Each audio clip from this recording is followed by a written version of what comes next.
Good afternoon students. आज हम लोग next topic balancing of redox reaction start करने जा रहे हैं। इसका पहले हम लोग लेक्चर में पढ़ चुके हैं कि रेडॉक्स रिएक्शन क्या होता है, रिडक्शन किसे कहते हैं, ऑक्सीडेशन किसे कहते हैं, ऑक्सीडाइजिंग एंड रिड्यूसिंग एजेंट किसे कहते हैं, और लास्ट लेक्चर में हम लोगों ने देखा था कि ऑक्सीडेशन स्टेट या ऑक्सीडेशन नंबर किसे कहते हैं। बहुत सारे एग्जांपल्स पे कैलकुलेट करना सीखा भी था। आज उन सभी कॉन्सेप्ट्स का एप्लीकेशन एक साथ इस टॉपिक में हो जाता है जिसे कहते हैं बैलेंसिंग ऑफ रिडॉक्स रिएक्शन। वैसे आप लोगों ने बैलेंसिंग पहले पढ़ा होगा, सिंपल हिट एंड ट्रायल से मेथड से बैलेंसिंग होता है, लेकिन बहुत सारे इक्वेशंस ऐसे होते हैं जो सिंपल हिट एंड ट्रायल से बैलेंस करना बहुत ही मुश्किल हो जाता है। वैसे रिएक्शंस और खास करके रिडॉक्स रिएक्शंस के लिए अलग मेथड है, आज उन्हीं मेथड को पढ़ने जा रहे हैं। लेकिन उसके पहले एक चीज जो पहले ऑक्सीडेशन रिडक्शन में नहीं बताया था वो है ऑक्सीडेशन नंबर के टर्म्स में ऑक्सीडेशन और रिडक्शन को कैसे डिफाइन करते हैं। तो यहाँ पे सिंपली लिखा है कि ऑक्सीडेशन किसे कहते हैं। Oxidation can be defined as increase in oxidation state of an element. जब भी किसी एलिमेंट का एक रिएक्शन के दौरान उस ऑक्सीडेशन नंबर बढ़ेगा, ऑक्सीजन स्टेट बढ़ेगा, उस पार्ट को, उस एलिमेंट को क्या कहेंगे कि वो ऑक्सीडाइज हुआ है। सिंपली ऐसा कंपाउंड का ऐसा एलिमेंट जिसका ऑक्सीडेशन स्टेट डिक्रीज हुआ है, क्या हुआ है, डिक्रीज हुआ है रिएक्शन प्रोसीड करते टाइम में, उसे हम क्या कहेंगे, रिडक्शन कहेंगे। तो अब अभी तक हम लोग पहले क्या करते थे, सिर्फ ऑक्सीजन और हाइड्रोजन के टर्म्स में ऑक्सीडेशन और रिडक्शन को डिफाइन करते थे।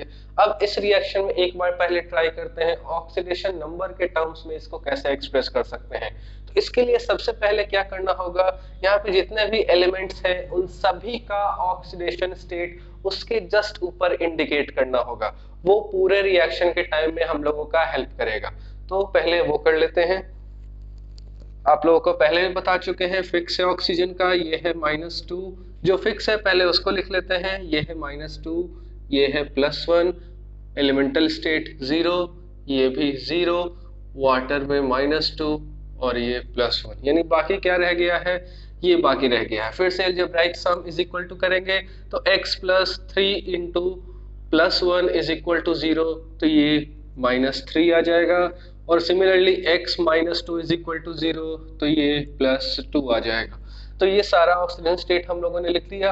अब ये ऑक्सीडेशन स्टेट लिखने के बाद आपको कंपेयर करना है। तो देखो इन दोनों नाइट्रोजन वाले पार्ट को कंपेयर किया, क्योंकि हाइड्रोजन तो देखोगे हाइड्रोजन का ऑक्सीजन स्टेट चेंज हो ही नहीं रहा है।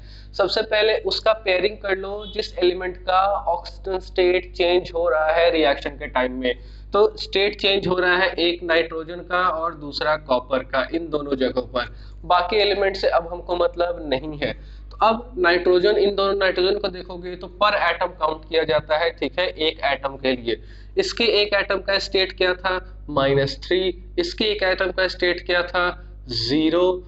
तो अब -0, फाइनल माइनस, या फिर फाइनल माइनस इनिशियल करो, इनिशियल माइनस फाइनल करो, ऑक्सीजन स्टेट को कुछ भी कर सकते हैं। तो ये क्या हो गया, ये हो गया हमारा 3।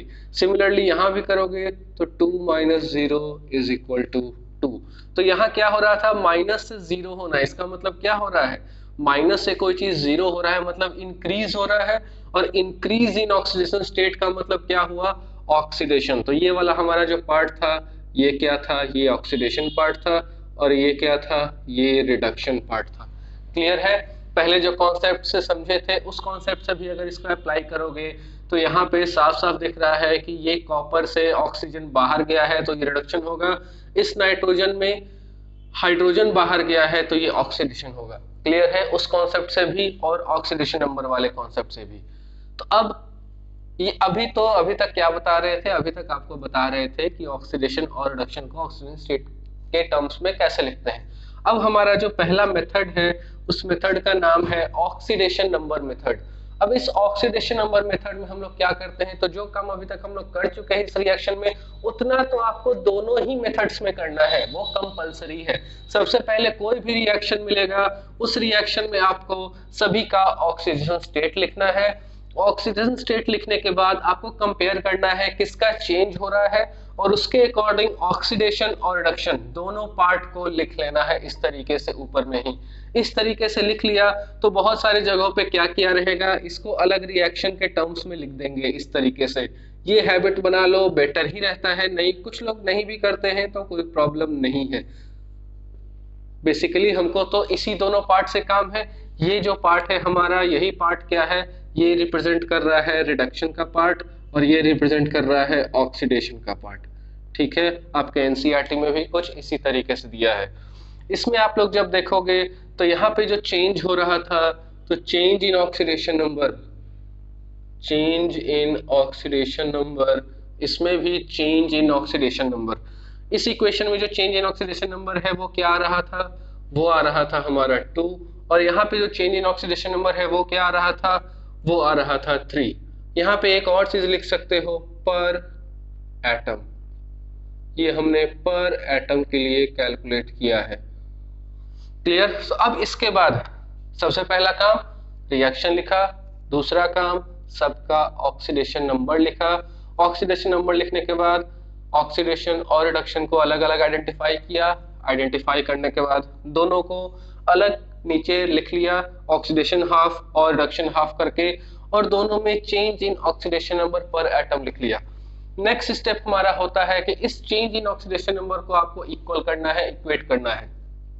इक्वल कैसे कर सकते हो, अब ये 2 है, ये 3 है, ऑब्वियसली इक्वल करने का एक ही तरीका है, यहाँ पे इसको 3 से मल्टीप्लाई कर दो, इसको 2 से मल्टीप्लाई कर दो। तो अब यहाँ पे जो सिंपली हम लोगों ने मल्टीप्लाई कर दिया है, ये मल्टीप्लिकेशन आपको इस पूरे इक्वेशन में करना होगा। इस इक्वेशन में जब करोगे तो ये 2 और ये 2, यहाँ 2।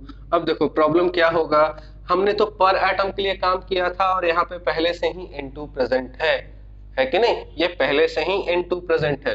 तो यहाँ पे जब इसको 2 से मल्टीप्लाई करोगे तो इसको 2 से मल्टीप्लाई करने की जरूरत नहीं है, क्योंकि ये पर एटम के लिए था। यहाँ पे 2 एटम के लिए जब काम करोगे तो ये 2 ऑटोमेटिकली पहले से ही प्रेजेंट है।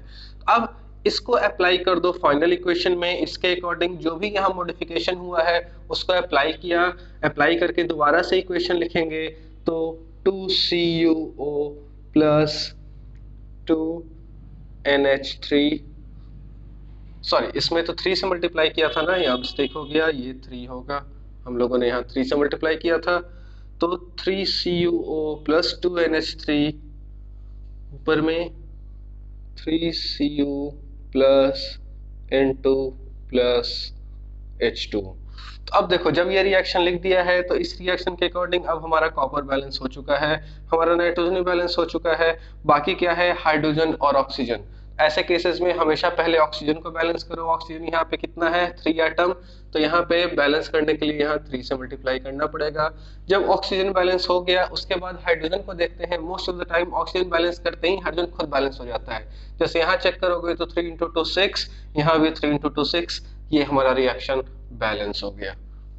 तो समझ में आया क्या किया, सबसे पहले रिएक्शन, रिएक्शन के बाद उन सभी में ऑक्सीडेशन स्टेट, ऑक्सीडेशन स्टेट के बाद आइडेंटिफाई करना किसका ऑक्सीडेशन हो रहा है किसका रिडक्शन हो रहा है, उसके बाद इन दोनों पार्ट को अलग करके चेंज इन ऑक्सीडेशन नंबर पर एटम कैलकुलेट करना। कैलकुलेट करने के बाद दोनों को इक्वेट करना। ये क्या कर रहे हैं हम, इन दोनों इक्वेशन को इक्वेट कर रहे हैं, इन दोनों इक्वेशन को इक्वेट कर रहे हैं। वो इक्वेट करना, इक्वेट करके जो भी आया उसको यहाँ मल्टीप्लाई करके अप्लाई करना फाइनल इक्वेशन में।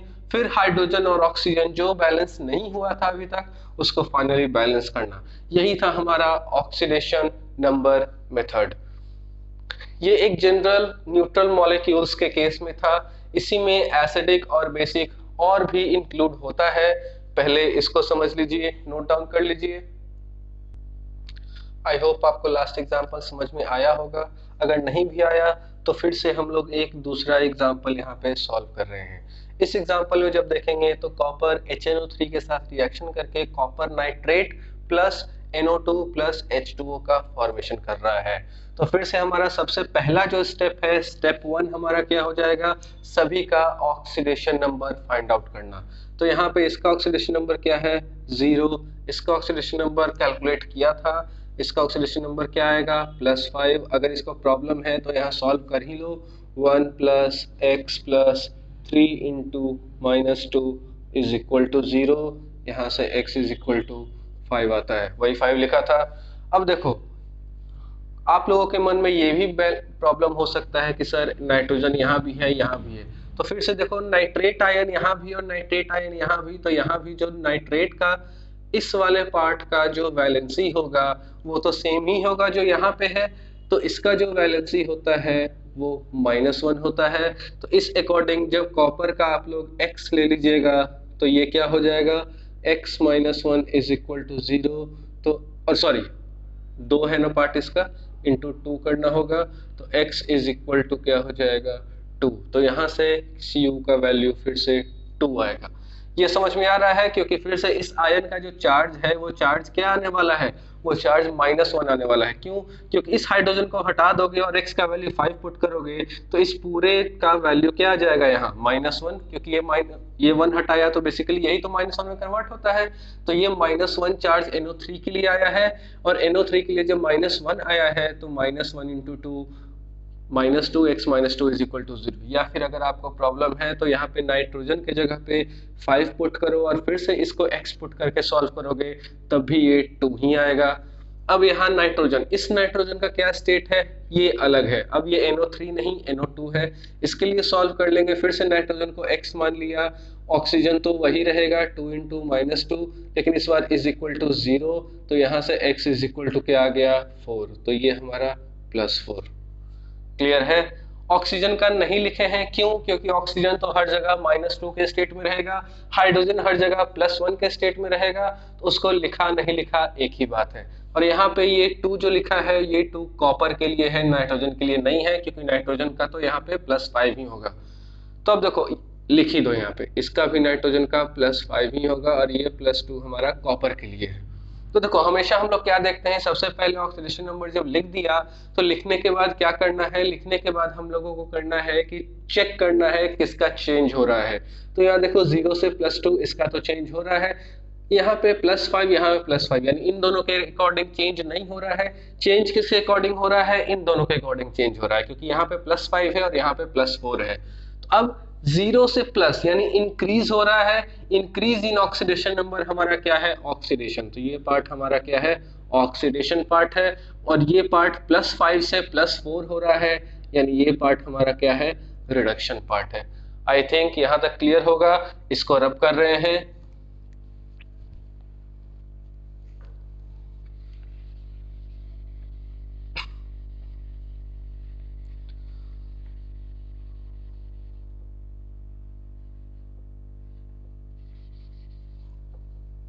ठीक है, तो अब आगे सॉल्व करेंगे। नेक्स्ट काम हमारा क्या होता है, कितने का चेंज हो रहा है, या फिर इसी को अलग लिख लो।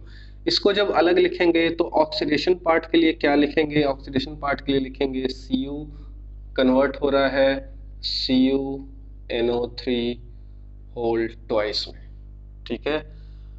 और रिडक्शन वाले पार्ट में क्या करेंगे, रिडक्शन वाले पार्ट में HNO3, ये किस में कन्वर्ट हो रहा है, ये NO2 में कन्वर्ट हो रहा है, ठीक है, यही कन्वर्जन हो रहा है। फिर से जो चेंज है, चेंज क्या हो रहा है, तो यहाँ पे Cu 0 से 2 यानी पर एटम 2 ऑक्सीडेशन नंबर का चेंज हो रहा है, और यहाँ पर एटम 1 ऑक्सीडेशन नंबर का चेंज हो रहा है। तो इन दोनों को इक्वेट करने के लिए क्या लिखेंगे, टू इक्वेट हम लोग क्या करते हैं, इस वाले पार्ट को इंटू 2 कर लेते हैं। इक्वेट करने के लिए हम लोग 2 से मल्टीप्लाई कर दिए। अब 2 से मल्टीप्लाई किया तो यहाँ भी 2 और यहाँ भी 2। जब ये कर लिए हैं, अब ऑक्सीडेशन नंबर दोनों तरफ, चेंज इन ऑक्सीडेशन नंबर अब सेम हो चुका है। अब बस इसमें अप्लाई करो।